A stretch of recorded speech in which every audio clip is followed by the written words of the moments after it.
There is a specific sound a multimillion-dollar biomedical research facility makes when it's running perfectly. It's not silence, it's a rhythmic, humming vibration. It's the sound of 86 ultra-low temperature freezers cycling on and off to protect 3 decades of tissue samples. It's the synchronized whir of centrifuges spinning at 15,000 RPMs and the soft, pneumatic hiss of the AC systems maintaining a positive pressure environment so that the pathogens inside the biosafety level 3 lab don't drift out into the hallway to meet the undergrads. For 12 years, I was the conductor of this symphony. I was the named principal investigator, PI, on the T-32 institutional training grant and the massive U-54 Center grant that served as the financial spine of this university's medical research department. In layman's terms, I brought in the money, I managed the science, and I ensured the federal government didn't shut us down. I'm Marisol. I don't shout, I don't slam doors, and I don't leave paper trails of incompetence. I'm a scientist. I deal in data, reproducible results, and hard facts. But the hardest fact I ever had to learn was that you can generate $150 million in revenue for an institution and still be treated like a recalcitrant teenager by a man whose only contribution to science was inheriting a jawline that looked good in alumni brochures. Dean Hargrave was that man. He was the kind of administrator who thought synergy was a strategy and that compliance was just a suggestion. I was sitting in my office, space cluttered with stacks of NIH grant applications and photos of the PhD students I'd shepherded into successful careers when the trouble started. It was a Tuesday. I remember because Tuesday was the day I ate a turkey sandwich at my desk while reviewing the budget variances for the animal colony. Marisol, Hargrave said, leaning against my doorframe. He never knocked. Knocking implies respect for the space on the other side. I noticed something on your shared calendar. Blocked out time, every day, noon to 1. I looked up from the spreadsheet. Yes, Dean, that's my lunch hour. It says Policy 601. That looks like a course code. It is, I said, taking off my reading glasses. I'm auditing a graduate course on federal science policy. It helps with the grant renewals to understand the changing legislative landscape regarding funding allocation. By the way, if you're into stories where competent women get pushed to the edge by corporate idiots and then burn the whole village down, do me a favor and hit subscribe button and maybe give this a like. It helps the algorithm find the other people who need a little vicarious revenge today. Thanks, you're the best. Hargrave frowned, a look that crinkled his perfectly tanned forehead. During the workday, during my unpaid lunch hour, I corrected him gently. I eat while I listen to the lecture. I'm back at my desk by 1:05 p.m., usually answering emails regarding the IRB protocols you asked me to expedite. He walked into the room then, closing the distance between us. It was a power move, designed to make me crane my neck up at him. It looks distracted, Marisol. We have the site visit for the renewal coming up in 6 months. That's $150 million on the table. I need your eyes on the ball, not in some textbook. My eyes are on the ball, Dean. The policy course is for the ball. Understanding how the NIH is shifting its priorities on diversity and inclusion is critical for the narrative of the renewal application. I'm doing this to ensure we get the money. He chuckled, a dry, patronizing sound that grated on my nerves like sand in a bearing. Leave the strategy to the leadership team, Marisol. You're the mechanic. Keep the engine running. You don't need to worry about where the car is going. The mechanic. I have a PhD in molecular biology and a master's in public health. I have authored 42 peer-reviewed papers. I have sat on federal review panels, but to Dean Hargrave, I was just the mechanic. The help. The person who tightened the screws so he could drive the Ferrari and wave to the donors. I'm not dropping the course, Hargrave, I said, keeping my voice level. It's my personal time. It doesn't impact my deliverables. It impacts the perception of your commitment, he shot back, his smile fading into a thin, hard line. When I look at my department chair, I want to see 110% focus. Not someone trying to pad their resume for their next job. I'm not looking for next job, I lied. Well, it was a half-lie. I wasn't looking yet. But the writing was on the wall, written in invisible ink that only people like me could read. I'm trying to be better at this one. We'll see, he said, pushing off the doorframe. Just remember who signs the effort certification reports, Marisol. Perception is reality in this building. He walked away, leaving the scent of expensive cologne and cheap intimidation in his wake. I stared at the empty doorway for a long time. My heart wasn't pounding, my hands weren't shaking. I wasn't scared, I was calculating. See, Hargrave made the classic mistake of the arrogant mediator. He assumed that because I was quiet, I was compliant. He assumed that because I cared about the program, I would tolerate any abuse to protect it. He didn't understand that the mechanic knows exactly which bolt to remove to make the wheels fall off at 60 miles per hour. I turned back to my computer. I didn't close the spreadsheet. I opened a new folder on my private drive. I named it Documentation. If he wanted to talk about reality, I was going to start collecting some receipts. The hum of the freezers seemed to deepen, a low growl of agreement. The war hadn't started yet, but the first shot had just been fired, and he didn't even know he was the one in the crosshairs. The following week, the department held its monthly all-hands meeting. These gatherings were usually an hour of self-congratulatory slideshows where Hargrave took credit for the work of postdocs who were surviving on ramen noodles and caffeine. We gathered in the large auditorium, the air stale with recycled AC and suppressed groans. I sat in the third row, notebook open, pen poised. I was the model employee. I was focused. Hargrave took the podium, flashing that megawatt smile that probably secured more donations than our actual cancer research data. Great quarter, everyone, he boomed. Really spectacular effort across the board. He clicked to the next slide. It was a picture of Kyle, a junior principal investigator who had been with us for barely 2 years. Kyle was 29, wore vests over t-shirts, and had a habit of borrowing my lab technicians without asking. I want to give a special shout-out to Kyle, Hargrave said, beaming. Kyle has just launched his own biotech consulting firm on the side. It's this kind of entrepreneurial spirit that puts our university on the map, showing the industry that we have the brains and the business savvy. Stand up, Kyle. Kyle stood up, waving awkwardly. The room clapped politely. I didn't clap. I felt a cold knot tighten in my stomach. Kyle was running a for-profit business during the work week, using, undoubtedly, university resources and reputation to bolster his personal brand, and he was being heralded as a visionary. I, on the other hand, was taking a lunch hour course to understand how to save the university's federal funding, and I was being threatened with insubordination. The hypocrisy wasn't just a bitter pill, it was a cyanide capsule. It signaled that this wasn't about time management or commitment. This was about control. Kyle was non-threatening to Hargrave because Kyle wanted to make money. Hargrave understood greed. He respected it. But me, I wanted knowledge. I wanted policy influence. I wanted to understand the machinery of power that men like Hargrave monopolized, and that terrified him. After the meeting, I went straight to my office. I didn't go to the lab to check on the cell cultures. I didn't go to the animal facility. I closed my door and logged into the university's email server. I started digging. Not for dirt on Kyle. He was irrelevant, just a symptom of the disease, but for the paper trail of my own existence. I downloaded every performance review from the last 12 years. Every single one was rated exemplary. I downloaded the email threads where I had successfully negotiated the budget cuts with the NIH grants management specialist. I downloaded the effort certification reports that proved I worked an average of 60 hours a week, well above the 40 I was paid for. Then I opened the NIH ERA Commons portal. This is the federal database where all grant information lives. It's the holy of holies for researchers. I checked my status. Role, PD/PI, Program Director/Principal Investigator. Status, active. Authority, full. I took a screenshot. Hargrave's assistant, woman named Deborah who looked perpetually exhausted, knocked on my door an hour later. She held a clipboard like a shield. Marisol, she whispered, stepping inside and closing the door behind her. He's asking for your calendar logs for the last 6 months. I looked at her. Deborah knew where the bodies were buried because she was usually the one forced to dig the holes. He wants to audit my time? She nodded, her eyes wide. He's trying to build a case, Marisol. He's talking to HR about time theft. Because of the class. Time theft, I repeated. The irony was so sharp it could cut glass. I had missed my niece's baptism because I was here fixing a -80 freezer on a Sunday. I had spent my 10th wedding anniversary on a conference call with the FDA. Thanks, Deborah, I said softly. I appreciate you telling me. He's looking for a reason, she warned. He wants to bring in Dr. Sterling to run the renewal. Dr. Sterling was Hargrave's golf buddy, a man who hadn't run a wet lab since the late 90s. Putting Sterling in charge of a $150 million complex research grant was like asking a toddler to fly a Boeing 747 because he has a toy plane at home. Let him look, I said, turning back to my screens. Send him the logs, Deborah. Send him everything. Are you sure? Absolutely. Send him the raw data. I knew Hargrave. He was lazy. He wouldn't read the raw logs. He would glance at them, see blocks of time, and confirm his bias. He wouldn't notice that the emails sent at 8 o'clock p.m., 9 o'clock p.m., and 4 o'clock a.m. far outweighed the 45 minutes I spent listening to a lecture on the Hatch Act while eating a salad. I wasn't just documenting my defense anymore. I was preparing the ammunition for a war he didn't realize would be nuclear. That afternoon, walked through the lab. My PhD students were pipetting solutions, the rhythmic click-clack of the micropipettes filling the room. They looked up, smiling, tired but inspired. They trusted me. They relied on me to keep the money flowing so they could get their degrees and change the world. A wave of nausea hit me. If Hargrave blew this up, they were the ones who would catch the shrapnel.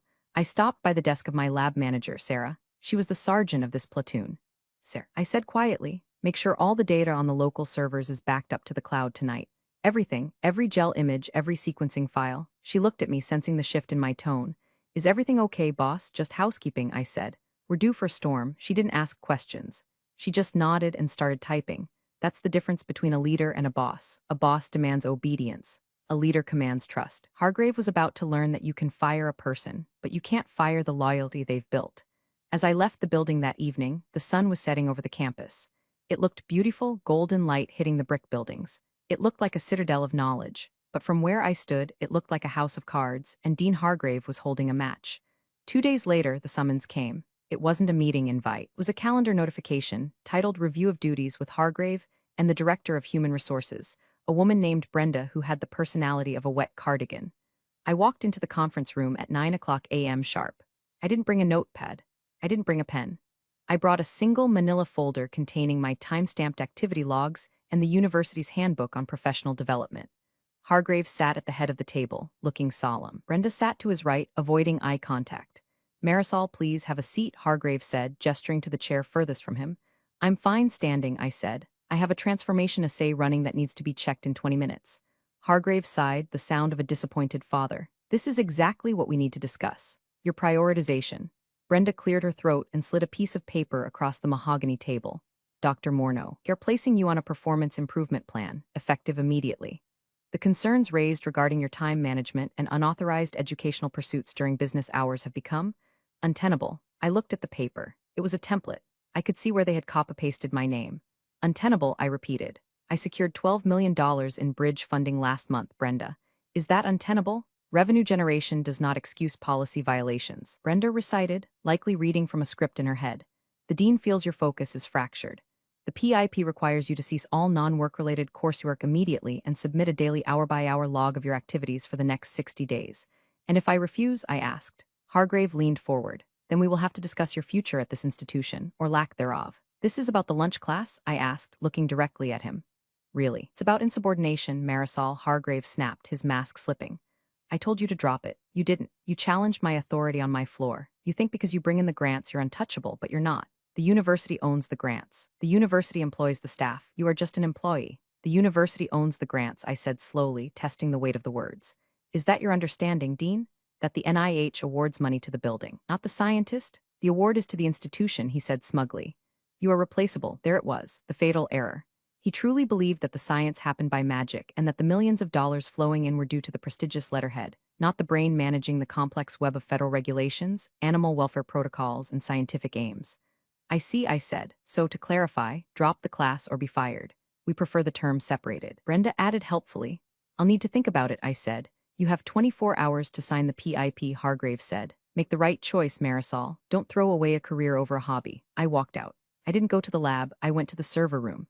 Technically, I wasn't supposed to be in there without IT, but I had the master key because the temperature sensors for my samples were routed through there. I let myself in. The room was cold and loud with the roar of cooling fans. I wasn't there to sabotage. I'm not a vandal. I was there to protect myself. I initiated a full export of the regulatory compliance drive. This wasn't the scientific data that belonged to the university, technically. This was the record of my work as the PI, the Institutional Review Board (IRB) approvals, the Institutional Animal Care and Use Committee (IACUC) protocols, biosafety level certifications. These documents were legal affidavits signed by me, attesting that I was overseeing the safety and ethics of the research. If I wasn't the PI, I couldn't be responsible for them. And if I wasn't responsible for them, they were invalid. I copied everything to an encrypted external drive. As the progress bar crawled across the screen, my phone buzzed. It was a text from Sarah, my lab manager. Hargrave just toured the lab with Dr. Sterling. Sterling asked if we could consolidate the mouse colonies to save space. He wants to put the immunocompromised mice in the general population room. I stared at the screen. Putting immunocompromised mice in a general room would kill them within days. It would ruin 3 years of genetic breeding.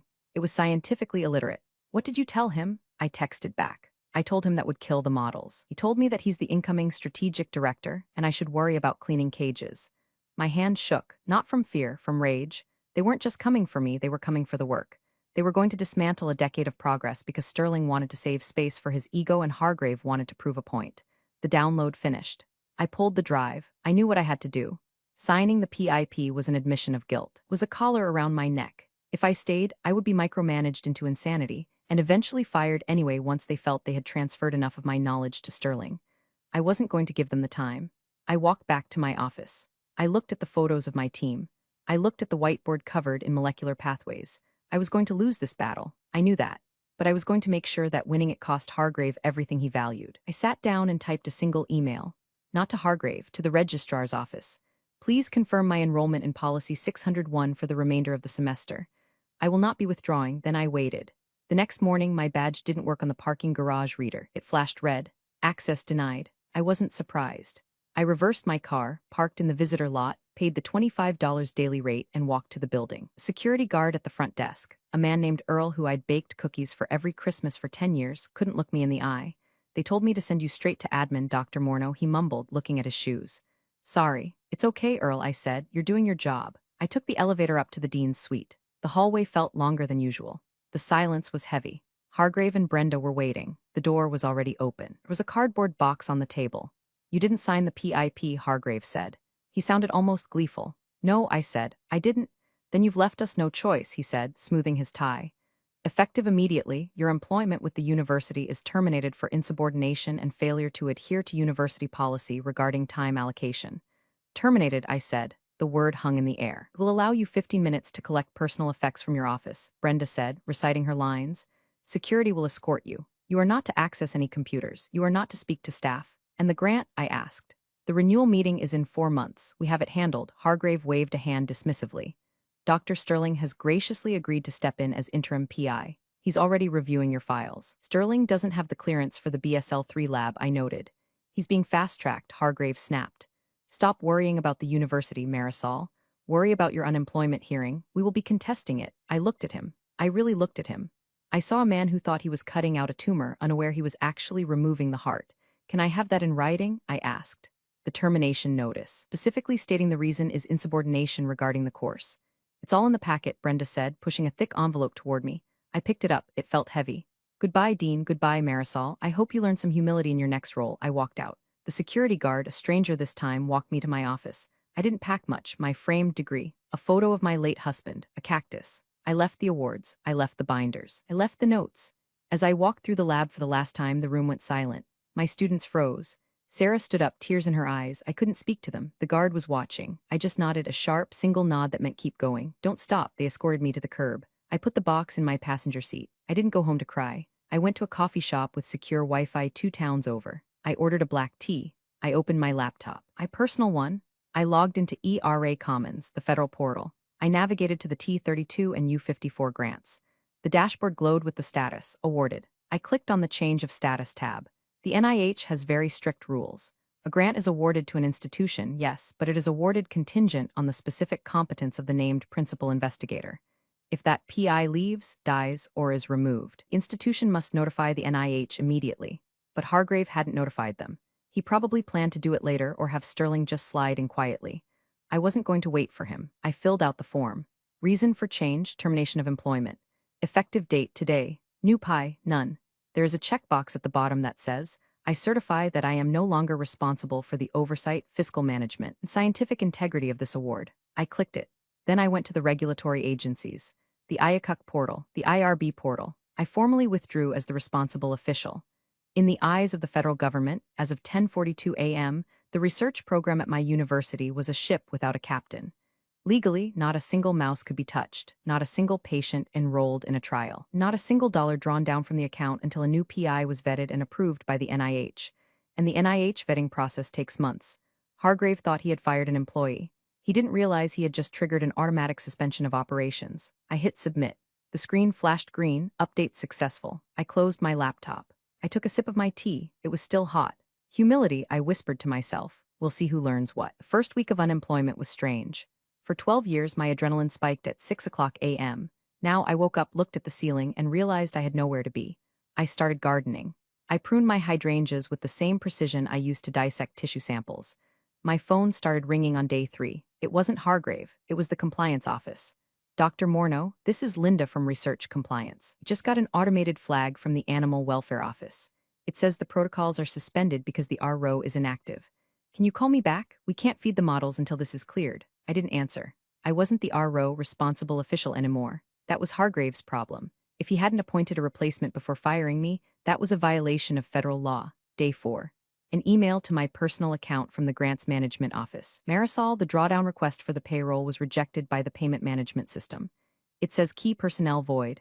We can't pay the postdocs. Please advise. I deleted the email. I wasn't an employee. I couldn't advise. Consulting requires a contract and I didn't have one. Day 6, a text from Sarah. It's chaos. Sterling tried to order reagents, but his signature isn't in the system. The vendors put our account on hold.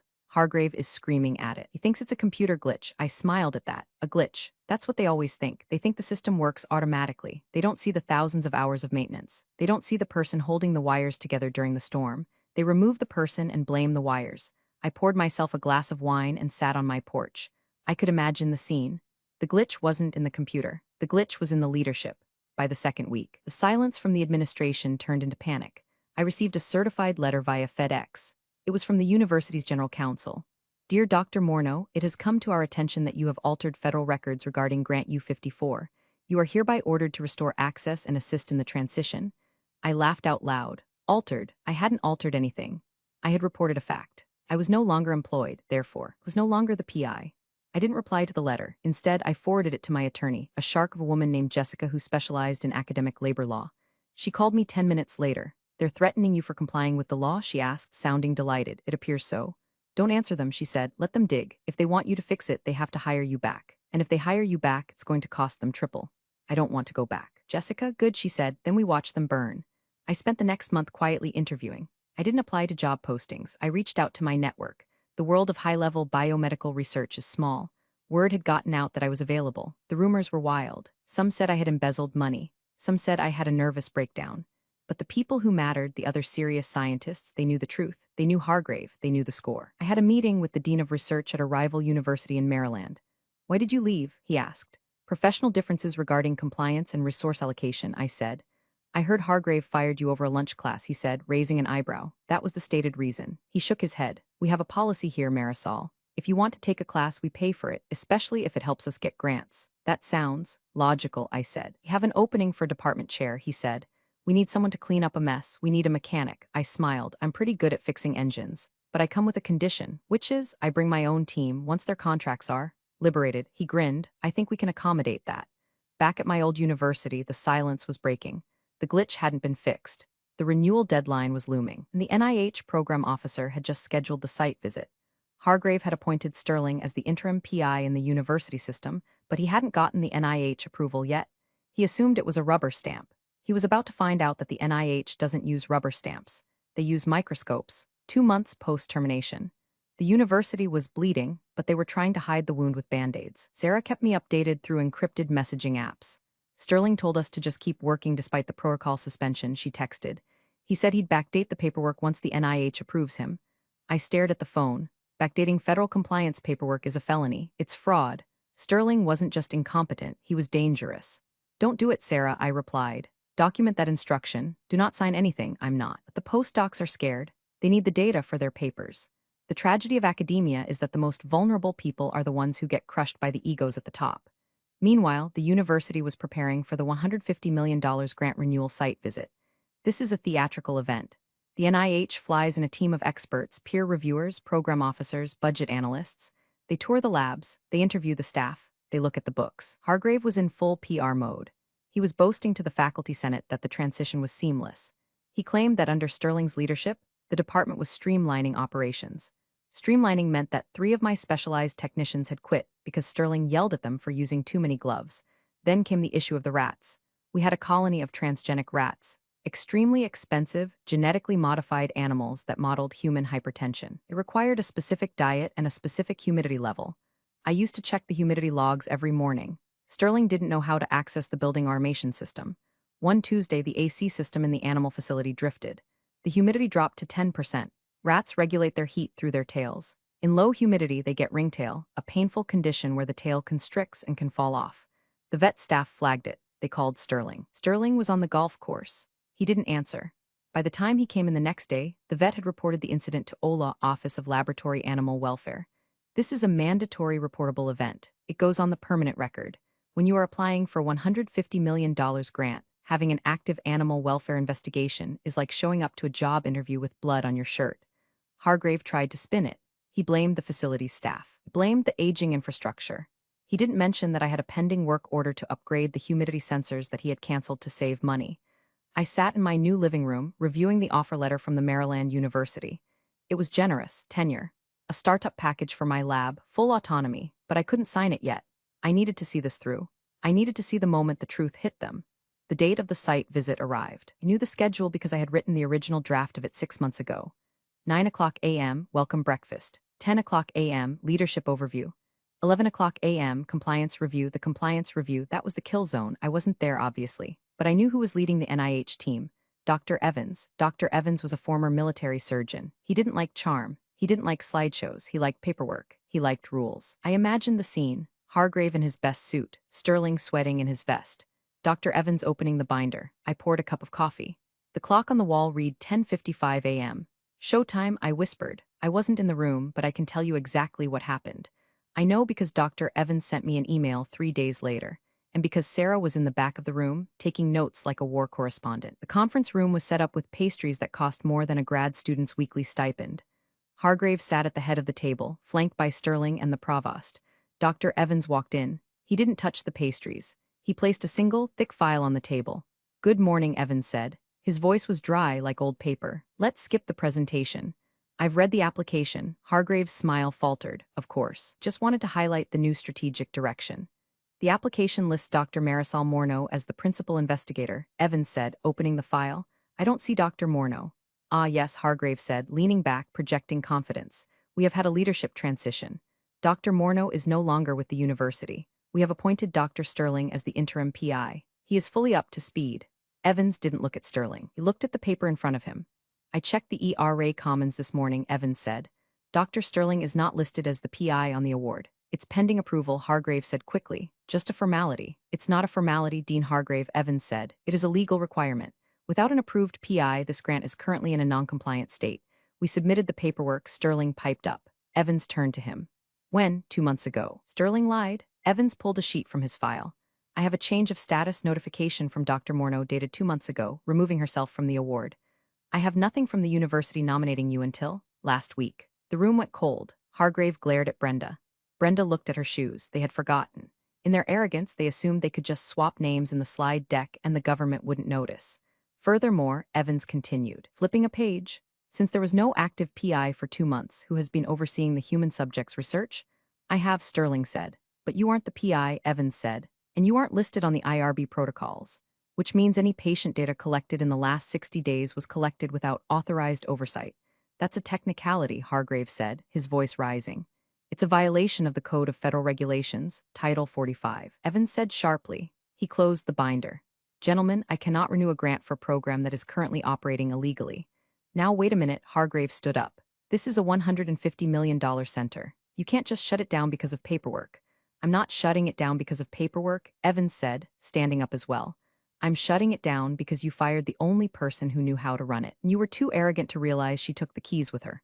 "We can fix this," the provost interrupted, looking pale. "We can get Marisol back." Evans paused. He looked at Hargrave. Then he looked at the empty chair where I should have been. "I suspect," Evans said, "that ship has sailed. And frankly, based on what I've seen of your strategic direction, I wouldn't blame her." He picked up his file. "The renewal is denied. You will receive the formal notice of termination of funding within 48 hours. I suggest you start preparing your close-out reports. You have 30 days to shut down the labs." He walked out. "Sarah texted me at 11:15 a.m. He denied it. It's over." Hargrave is screaming. "The provost looks like he's having a stroke."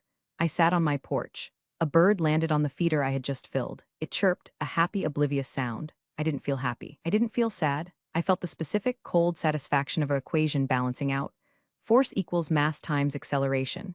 Stupidity equals arrogance times consequence. The collapse was fast. It wasn't a slow decline, it was a cliff drop. The notice of award, termination, arrived via email the next day. It was CC'd to the university president. $150 million. Gone. Overhead costs, the money the university keeps for lights and administration. Gone. Salary support for 45 faculty members. Gone. The provost suspended Hargrave pending an internal investigation. It was a nice gesture, but it was like putting a Band-Aid on a decapitation. The real tragedy wasn't in the administrative offices. It was in the labs. Because the funding was pulled immediately, the animal colonies had to be reduced. That's the polite euphemism. I drove to the campus that Friday. I couldn't go inside, but I met Sarah in the parking lot. She was crying.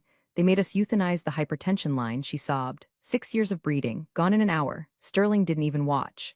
He sent the vet text to do it. I held her. I felt a deep, burning sorrow for the waste of it all. Not for the money, for the knowledge, for the potential cures that were now just ash in an incinerator because a man in a suit felt threatened by a woman with a plan. I'm sorry, Sarah, I said. I'm so sorry. It's not your fault, she said, wiping her face. You protected us as long as you could. Pack your things, I told her. And tell the postdocs to pack theirs. Don't sign any severance agreements. Why? Because you're not staying unemployed, I said. I signed the offer with Maryland this morning. I'm the new chair of the Department of Molecular Medicine. And I have 5 open lines for technical staff and budget for 3 postdocs. Her eyes widened. You're taking us? I'm taking the talent, I said. Hargrave can keep the furniture. The fallout continued for weeks. The local news picked up the story. Major research grant lost due to compliance failures. They didn't mention the lunch class. They mentioned administrative mismanagement. Hargrave tried to spin it one last time. He gave an interview saying that regulatory burdens were stifling innovation. Dr. Evans, bless his heart, gave a quote to the Washington Post. The NIH supports innovation. We do not support negligence. The failure at this university was a failure of leadership, plain and simple. Hargrave was quietly asked to resign. He retired to spend time with his family. I'm sure his family was thrilled. Sterling was demoted back to assistant professor. His consulting firm was investigated for conflict of interest. Turns out he was using university data to pitch to investors. He was fired 6 months later, but the damage was done. The center was hollowed out. The hallways where we had made discoveries were dark. The freezers were unplugged, their doors left open to prevent mold. The hum was gone. It was a graveyard. I sat in my new office in Maryland. It was bigger. The window looked out over a grove of trees. My phone rang. It was the provost from my old university. Marisol, he said. His voice was tired. We made a mistake. Yes, I said. You did. We'd like to discuss bringing you back. We can offer you the chair position. We can try to reapply for the grant. The grant is gone, George, I said. It went to a consortium in Boston. You can't reapply for dead cycle. We can rebuild, he pleaded. We need you. You had me. Said I was there. I was doing the work. I was taking a class to do the work better. And you fired me for it. That was Hargrave. He's gone. Hargrave was the symptom, George. The culture that let him do it is the disease. You watched him. You sat in the meetings. You let him erase me. Marisol, please, I have work to do, I said. My team is waiting. Goodbye, George. I hung up 6 months later. My new lab is up and running. The hum is back. The freezers are cycling. Centrifuges are spinning. Sarah is the lab manager here. She got a 20% raise. The postdocs are happier. The culture here is different. They respect the work. I still take my lunch hour.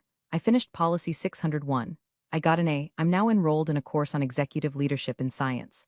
My new dean saw it on my calendar. He didn't call HR. He sent me a book recommendation. I heard from a friend back at the old place. The building is half empty. They're renting out the lab space to a cosmetic testing company to make ends meet. The Center for Excellence is now testing anti-aging cream on beagles. It's tragic, but it's not my tragedy. Sometimes, I think about Hargrave. I wonder if he understands what happened. I wonder if he realizes that he didn't lose $150 million because of a rule. Lost it because he couldn't stand the idea of a woman knowing more than him about how his own car worked. He thought I was insubordinate. I wasn't insubordinate. I was indispensable, and he was too stupid to know the difference. There's a saying in mechanics, if it ain't broke, don't fix it. But there's a corollary that people forget. If you break it on purpose, don't expect the person you fired to come back and glue it together. I walked out of my office and down the hall. The students waved. The data was flowing. The NIH had just invited me to sit on a high-level advisory council for future funding. I checked my phone, a text from an unknown number. Hope you're happy. I looked at it. I didn't block the number. I wanted him to be able to reach me, just so he could know I was reading it and choosing not to reply. I typed a reply in my head, the one I'd never send. I'm not happy, Hargrave. Happiness is fleeting. I'm effective, and that lasts longer. I deleted the draft. I put the phone in my pocket. I walked into the lab, put on my gloves, and got back to work. We have a grant to write. And this time, nobody is going to stand in my way. Real power doesn't always announce itself with a title. It resides in competence and indispensable knowledge. Marisol quietly let their arrogance unravel an entire program. Underestimating someone's true value often costs far more than any perceived slight. Never forget that. Appreciate you all for sticking through this one. See you in the next story.